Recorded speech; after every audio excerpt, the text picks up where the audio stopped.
সত্যি কি আমার আপনার মনে হয় যেভাবে জীবন যাপন করছি আমরা, এতে আমরা জান্নাতে যাব? অনেস্টলি কি আপনি বুকে হাত দিয়ে বলেন তো, আপনার কি সত্যি মনে হয় এই জীবন যাপনের মধ্য দিয়ে আমরা সত্যি জান্নাতে যেতে পারবো?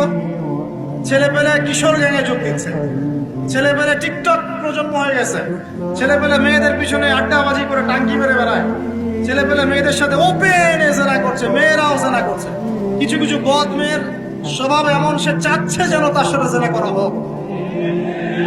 চুল খুলে নগ্ন হয়ে রাস্তাঘাটে ঘুরে বেড়াচ্ছে। বাড়ির মেয়েরা পর্দা করছে না, মা পর্দা করছে না, বোন পর্দা করছে না, স্ত্রী পর্দা করছে না।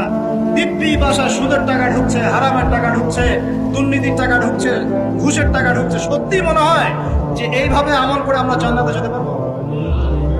অথচ আল্লাহ সৃষ্টি করেছেন আমাদেরকে তার ইবাদত করার জন্য।